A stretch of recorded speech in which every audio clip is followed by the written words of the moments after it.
Na ir kągi, šio įrašo tema yra 3P. Tai yra paklausyti, pamąstyti ir pritaikyti. Jeigu mes patys sugebame apmąstyti tą informaciją, kurią mes gauname, mums tada atsiranda tokia galimybė ją stipriau panaudoti. Kuo daugiau mes apmąstome informaciją, tuo stipriau panaudojame. Šis laikotarpis yra pakankamai sudėtingas tuom, kad daugelis žmonių pradėjo sirgti depresijom, liūdesiu, baimėmis, nes mes visi labai stipriai jau nuo 2000 metų neturime vizijos apie savo ateitį. O vizija apie savo ateitį anksčiau iki 2000 metų tai teikia labai didelių kaip čia pasakyti, jėgų, teikia galimybių, nes buvome mes įpratinti, pavyzdžiui, tarybinių laikų vaikai, jie tiksliai žinojo, kad jeigu stosi mokysies, daugiau pasieksi, gausi geresnės pareigas ir tavo ateitis bus geresnė. Mums žinojimas nors trupučiuką apie ateitį mums suteikia saugumą. O šis laikotarpis yra visiškai nesaugumo būsenos laikotarpis. Nes mums sako, mylėk save, o tu net nežinai, kas tu esi. Sako, padėk savo, o tu nežinai net, kas tu esi ir kaip tu savo gali padėti. Galų gale, sako, tu laisvas, tu pats kuri savo ateitį. Ir tada akis didelės. Ir kaip suprasti, aš laisvas, aš kuriu ateitį. Juk aš esu, man kažkas turi pasakyti, kaip tai turi būti. Ir įdomiausia tai, kad pasakyti turi gal tėvai, nes mes buvome įpratę vaikystėje, mums tėvai viską pasako. Nueik ten, atnešk tą, padėk ten, paimk šitą.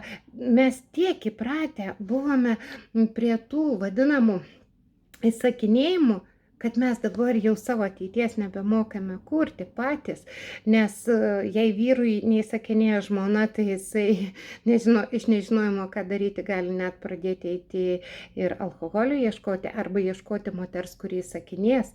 Ir dažnai tai moteriai, kuri yra tokia stipri, vyriška asmenybė, jai ateina būtent vyras silpnas, todėl kad jis ieško, kas jam įsakinės, jis ieško, kas jį nuves, vadovaus, nes pačiam šiuo laikmečiu atrasti savo ateitį, tai iš viso, tai yra praktiškai atrodo neįmanoma, nes pas mus yra didžiulė minčių energija ir įsivaizduokit dabar, kas vyksta.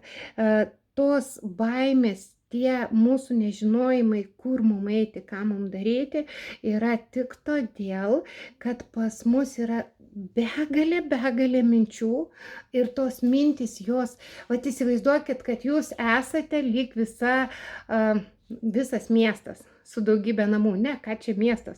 Gal jūs esate visa planeta su Afrika, su Amerika, su Rusija, su Japonija.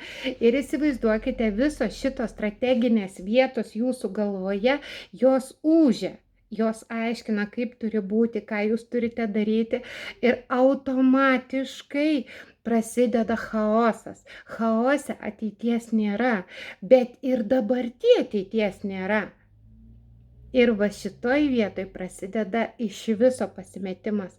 Žmogus taip yra sukurtas, kad jo Afrika, taip kalbėkim pasaulio mastu, jo Amerika, jo ten turi savo temperatūras, ten turi savo, mes tiek esam prisirinkę įvairiausių informacijų apie tam tikrus dalykus, kurių mes nebesugebam sudeginti, pas mus ten didžiuliai klodai ir kad pralystų į mūsų pasąmonę, jie turi tokį tarpelį, o jų yra daug. Ir suprantat, prasideda perdeginti, užmigti negalime. visada esame neramus, visko bijome, ypač jeigu kalbam apie ateitį, tai baimė begalinė, nes mes vienu metu sprendžiam 180 užduočių, kas įvyko mūsų Afrikoje, kas įvyko mūsų Japonijoje, kas įvyko mūsų, pavyzdžiui, Lietuvoje. Ir mes tuo metu, aš kalbu, perkeltinė prasme, čia galvoj pas mus yra lyg didžiulis pasaulis ir mes viską matom per jo prizmę ir tas chaosas mus numeta ir mums labai sunku rasti sprendimus,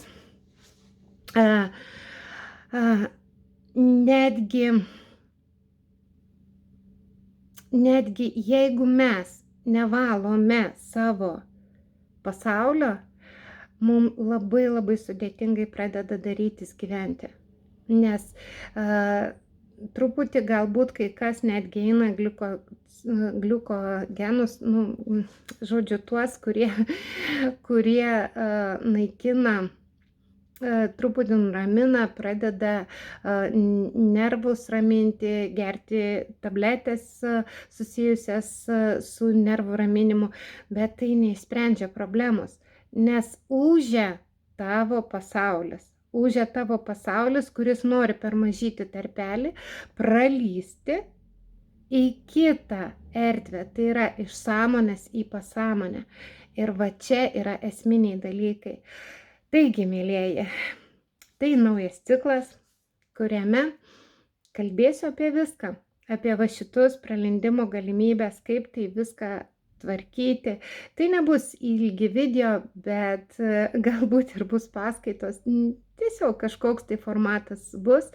Tai jeigu tai įdomu, spauskite patinka, spauskite prenumeruoti ir laukite naujų įrašų.